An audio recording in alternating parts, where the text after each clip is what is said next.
Right, hello everyone, and welcome to some reaction of The Power of the Doctor.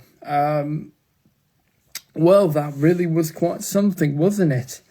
Let me tell you. I have to say that was fantastic, genuine.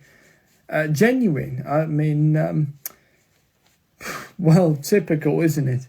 Chibnall's heading out the door. And but I tell you what, that was some episode. I mean, the scenes of the volcanoes exploding and the Daleks, and oh yeah. Well, I tell you what, I think there's going to be some moments in that episode that are never going to be forgotten. The Master dancing to Boney M's Rasputin. And the look of the Daleks and Cybermen looking at each other. The other bit was, which was quite funny, was seeing Sasha in Jodie's clothes, doing a forced regeneration. Which, as well, I'm glad I brought it up because, of course, the second Doctor, Patrick Troughton, as I said, was forced to regenerate by the Time Lord, so that was very useful. I mean, I didn't know that was going to happen, but yeah. Wow, what an interesting episode. And I'll tell you what did make me laugh. The Master started saying ha ha ha ha on the pool to open sign. Yeah, I thought that was interesting. The Master disguised his TARDIS as a police box, because I didn't think he'd go for that unless it was to trick the Doctor. So many good moments. Seeing Paul McGann, that gave me the biggest cheer. That did, seeing him back. I mean, I told you it's so fantastic to see him back. Seriously, I mean, I just think he's so good. The TV movie wasn't great, but like I said, The Night of the Doctor, so great to see him back. So great to see Peter Davidson back as well. And it's the first time for him reprising a role on screen since Time Crash. I don't know if you remember, but for BBC Children in Need, Stephen Moffat wrote a short episode where the 10th Doctor met the 5th incarnation, and I do recommend you check it out. It's funny, it's hilarious, and I don't know if you know, well, you probably do know, but David Tennant's wife, Georgia Tennant, formerly Moffat, well, her dad is Peter Davidson. So truly a Doctor Who family. And talking of Mr. Tennant, I should have warned that it'd be spoilers. Well, the rumours were right. Jodie regenerated into David Tennant. Doing the Watts that he became quite famous for doing, especially like with when he goes high pitched Watt, that always used to make me laugh, and that made me feel very nostalgic doing that. It is great to see him back. So yes, and I loved all the Doctor's companions in a support group. I mean, it's so good, isn't it? Because, it's, I suppose a lot of you probably imagine, what if the Doctor's old friends all, met up for a chat? And I just think that's so brilliant, I've got to say. And I did tell you, that scene, I thought there's some people that should be there, Liz Sladen, who, had she been around, she would have been back. I know she would have been back, because she just absolutely, I think she genuinely really enjoyed it whenever she came back to Doctor Who.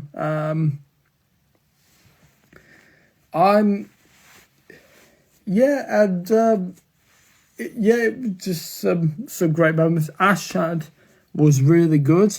Patrick O'Kane, really fantastic performance. I'd tell you what, he was one of the few positives of the Chibnall era. I thought he was so so good. I tell you, it's the curse of the Instagram Live. Jo Martin again. Oh, she is just so brilliant. The gravitas she brings to her role. You know, sometimes I kind of wish that she had been the Doctor instead of Jodie, because she is just so good. And I'd love to see her return as well. Although, well, do you know, I don't think there was a single mention, was there, of the Timeless Child at all? So yeah, that's pretty interesting. So yeah, great to see her back, and great to see. And did you spot Colin Baker as well? He was back, and David Bradley, with a very deep scene. I thought, you know, this cliff. So it's sort of a when the Doctor regenerates, you know, that's in her mind. I think. Well, I'm not really quite sure what happened. With that, whether it was sort of because she had died, because of course she regenerated into the Master, which I was a little baffled about. Really, I'm not sure why he would want to regenerate into her. Possibly, the only benefit I could see would be to give him more regenerations. Otherwise, well, what's the point? So I was a little confused with that. But still, some really good moments, and fantastic to see Gemma Redgrave doing far more, because Doctor Who Flux, she had such a small role, and people are thinking, well, is that it? What was the point of bringing her back? But obviously, Chibnall did, in the words of Vanessa Williams, saving the best till last, and he did. Bradley Walsh was back as Graham. I can't say I was so enthusiastic to welcome him back, but I'm glad Ryan wasn't back, because as you know, I just think the Sidemen have more personality in him. I thought Sharon D. Clarke would be back as Grace, because I always thought if Bradley Walsh was going to be back as Graham, and given Sharon D. Clarke was in Jodie's first ever episode, I thought she would be back for this one. But no, clearly not, because I would have put a bet on her making a appearance. But yeah.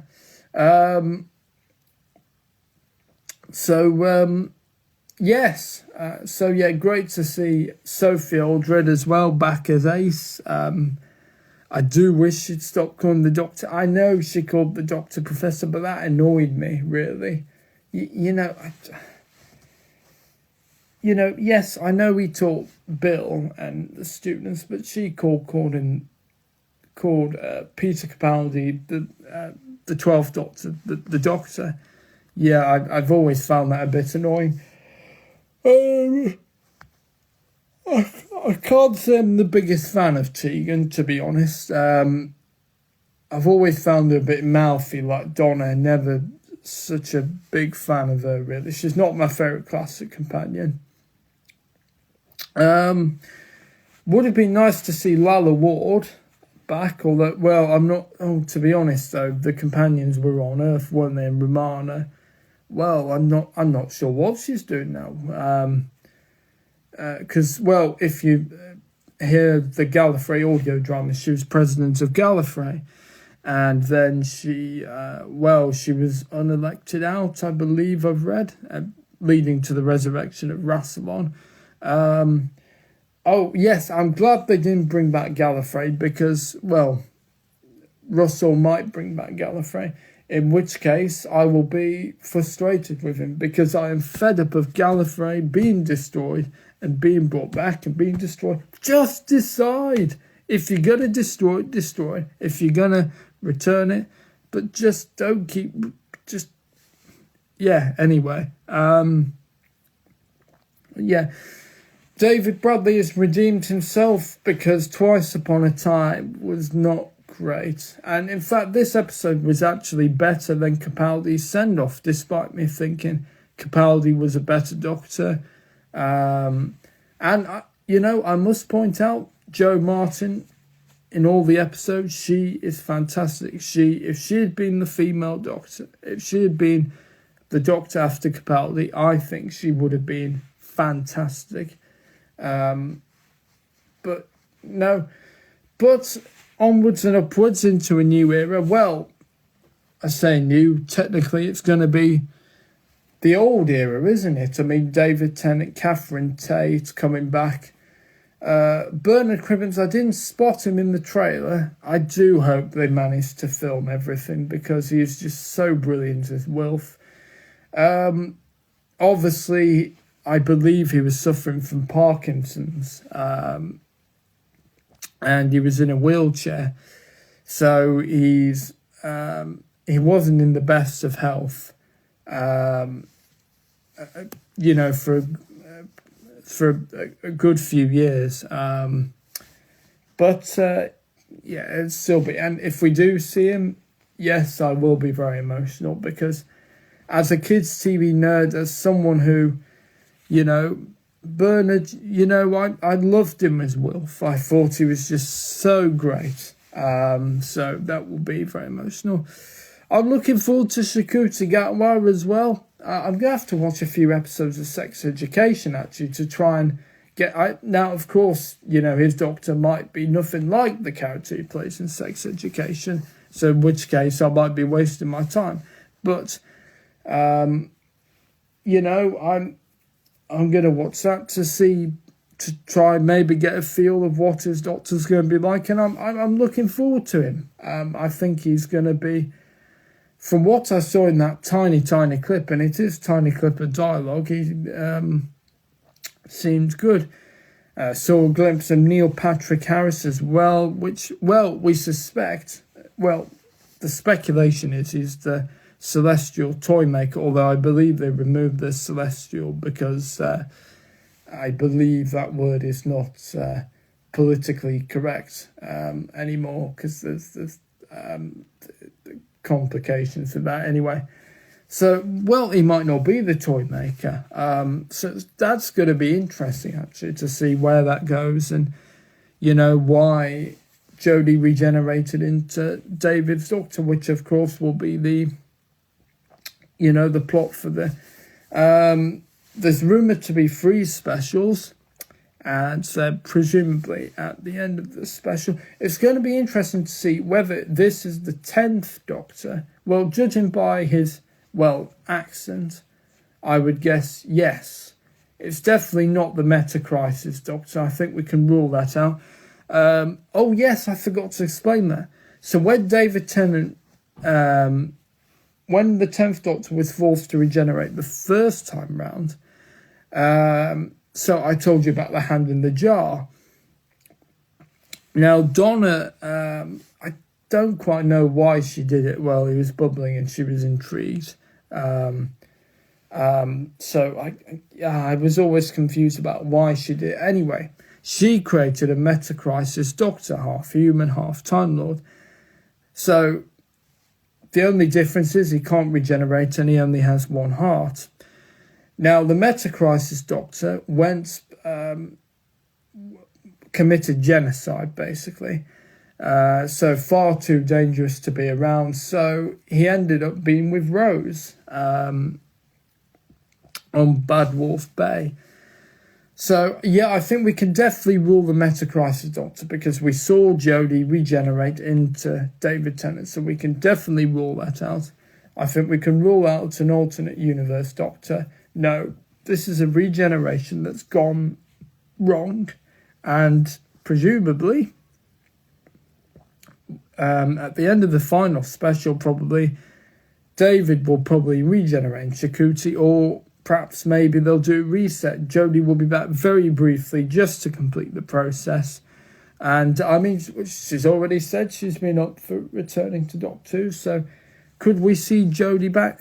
In which case, you know, it would make sense to bring her back briefly because the regeneration's got wrong. So, you know, you can't moan about it being too soon because that regeneration was wrong anyway. So, and listen, I think her written in an episode written by Russell, I'd feel she'd be particularly good. So yeah. Well, looks like the end of Sasha's master at a guess. Yeah, it seems to be. It seems to be the master seems to change with the Doctors now. Of course, in the classic series, well, Roger Delgado was with John Pertwee until his unfortunate passing in a car crash. Then there was a hiatus. Oh, and then the master was a crippling body played by Peter Pratt and Jeffrey Beavers. And then the master killed Tegan's father, funnily enough, and became played by Anthony Ainley and changed into that. And now you may have noticed that Ace said to Master, last time I saw you, you were half cat. That was because they were called the Cheetah People, which I've always read that and thought that just is embarrassing to me. I mean, God, the 80s era of Doctor Who was not great. I mean, the Cheetah People, yeah, not great. And the rumours were right. Now, well, I don't know if you've been reading the papers or you saw some of these, but the rumour was that the Doctor was going to be wearing a couple of the old outfits of the previous Doctor. So the long scarf from Tom Baker, the question mark jumper, which I hate. I really do hate. I think it's because, you know, it's not... It's taking the mick. I can't believe they brought that in, the question mark. I mean, the scarf, Peter Davidson's cricket jacket, I have no problem with that. What I do have a problem with is the awful question mark and the awful question mark umbrella that he had, which thankfully he didn't have in the TV movie, and thankfully he didn't have the jumper either, which actually that's the one positive I think to take from the TV movie. Sylvester was back, but without the awful umbrella, because, you know, the hat. But, yeah, anyway. So, yeah, and the Master bringing out the Doctor's recorder. Did you spot that? That was the second Doctor, Patrick Troughton, playing that as well. So, yeah, a really good overall first episode. Yaz and the Doctor, well, that was a bit bizarre. I mean, people often complain about the long, drawn-out, you know, Tennant's Doctor visiting his past companions. And now we get, you know, them going on a date, eating ice cream while just before she's going to regenerate. But, well, yeah, I mean, I suppose it was a nice moment sitting on top of the TARDIS on the Earth. Mixed feelings about that scene. I mean, I would have been all right with the Yaz and the Doctor's romance if it actually... Well, I'm not the biggest fan of any romance of any kind, I must say. But that came too late, I felt. You know, why suddenly introduce that when they're nearing the end? I mean, well, you could argue, I suppose, it adds more tragedy to the regeneration, I suppose.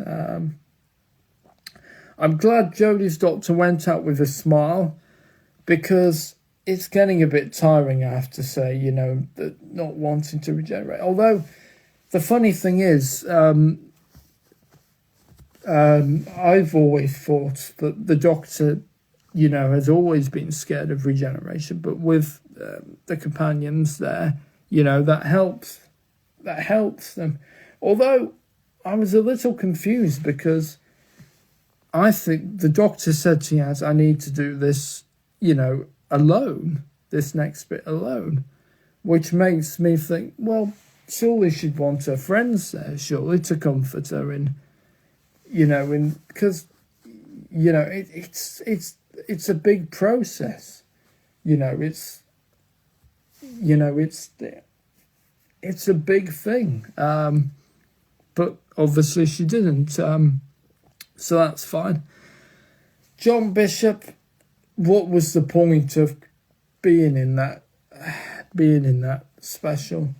Not really much point, was there? Now, I think it's interesting. Was he unavailable for a lot of the specials? That why he had to have such a short role? Or was that always going to be how it ends? I mean, I still don't think Dan added anything really. I do like John Bishop, as I said, but he just didn't add anything to me. So I think Dan will be pretty forgettable. Graham, like I said, Bradley Walsh, I've never been a fan of him. Never wanted him to come into Doctor Who because he was rumoured for a long time. So, yeah, not exactly too pleased to see him. But on the positive side, great to see William Russell, who I think is he 93 or something? And he still sounds so fantastic. Of course, he played Ian Chesterton, who was in the very first episode of Doctor Who way back in 1963, alongside Jacqueline Hill. I can't believe Carol Ann Ford wasn't there as Susan Foreman. I mean, Ian's there, the Doctor support group. Susan, you may remember, was left on Earth. One of the greatest speeches in Doctor Who. I mean, one day I shall come back. Yes, I shall come back. Until then, there must be no regrets, no tears, no anxieties. Just go forward on all your beliefs and prove to me that I am not mistaken in mine. I mean, such a great performance from Hartnell before his health began failing there. Yeah, I've got to say, David Bradley has really redeemed himself. And it's not his fault. I think Moffat's script, the sexist lines, because Hartnell's Doctor wasn't sexist. I know he was trying to show, but the Doctor's not from the 60s. Well, yes, the first Doctor was on the 60s, but he's not from the 1960s. He's from Gallifrey. He's not from Earth. But anyway, that's an argument for another time. So, yeah, well, I think I'm going to go now. I'd love to know your thoughts. I'm going to put this on YouTube. Oh, by the way, I do apologise. I forgot my phone was low on battery, so it didn't make it. But do you know what? I think I've made up with this. Oh, yes. I'm just trying to think. Did I go through all the regenerations? I think I did the 9th Doctor, the 10th Doctor, the 11th Doctor. Oh, yes, and the 12th Doctor. Yes, I did go through all the regenerations, yeah. Oh, yeah, I would have liked to see Peter back, admittedly, and Chris in that, montage of their consciousness. But, well, Chris was never... I'm surprised Peter and Matt, although actually Matt, I bet, must have been filming House of the Dragon. He's a pretty busy man, actually. And Peter probably is as well. Which is a shame. But do you know what really makes up for that? Like I said, Paul McGann, that is going to give me the biggest smile, seeing him back in Doctor Who. I mean, it's about time. And do you know, yeah, that's really made my day. So thank you, Chibnall, for doing that. yeah, that's and even I'm never the biggest fan of Sylvester and Colin. Although Sylvester himself as a person, he's actually very funny and very comedic.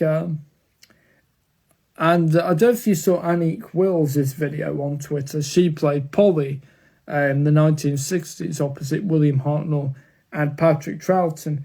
I just loved the Twitter video, the power of the Doctor. She's seen so well. It was her birthday the other day. And, shame she wasn't in. Well, I suppose they can't fit everyone, can they? But, good to see quite a few of them back. I mean, Jo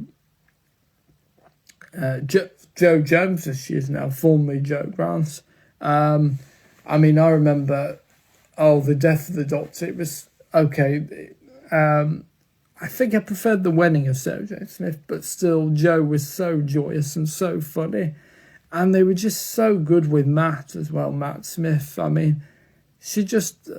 and Elizabeth Sladen, she seemed to have chemistry with every Doctor, didn't she? She worked so well with David, and she worked so well equally with Matt. That's brilliant. And,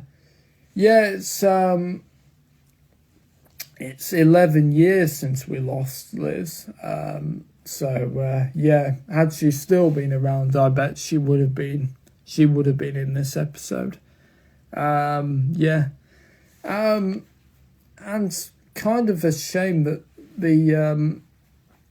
we didn't get to see Jan's taking them all home.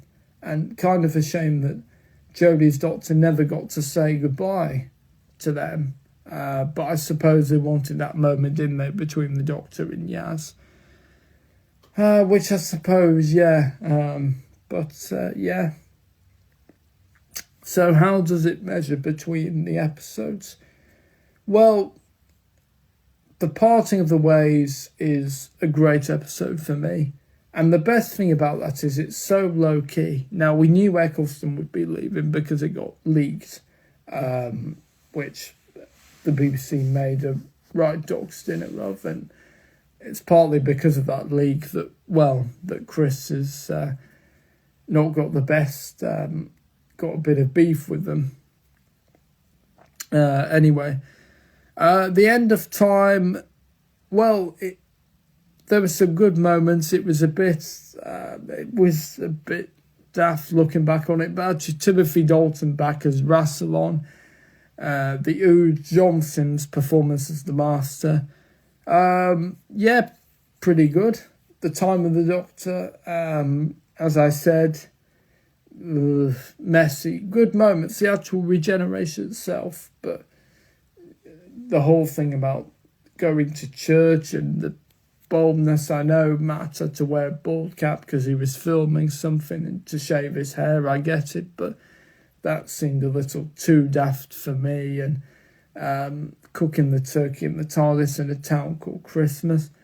But nevertheless, a good episode. And Twice Upon a Time, unfortunately, not a very good episode at all. Although there are some good moments. The First Doctor destroying the 12th Doctor sonic sunglasses, which I thought were absolutely ridiculous. I did not like them at all. There are right as a one-off gadget, or, while the sonic screwdriver is broken, but I just did not like them at all. I thought they were just too ridiculous, in my view. But each to their own. And I took some I went to the Doctor Who Worlds of Wonder exhibition at Liverpool, actually. I didn't bump into John Bishop, no. Although I'm sure that would have been, even though I'm not a fan of John's character, he does seem like a lovely guy, but I didn't bump into him there. But no, I took loads of photos, so I thought I'd do a YouTube video showing some of my photos that I took there. So that's going to be the next thing, keeping with the Whovian theme. Couple of album reviews as well. Andrew Gould's Halloween album, because it's not long off Halloween. Yeah, some more great stuff. So yeah, new era, fantastic episode. Let me know what you think. I think Jodie, she went out with a bang. Yes, I think Chibnall really did deliver. I don't think there were many things.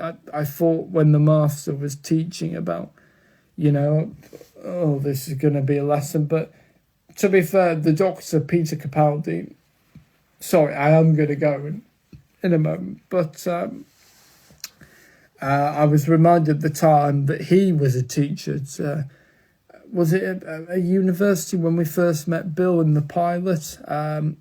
Which I have to say, very good, very clever opening title, episode title, because first episode of the series. And of course, as you probably know, a pilot is, well, I'm not quite sure why it's called a pilot, but when the first episode to test the series out, they call them a pilot, I suppose.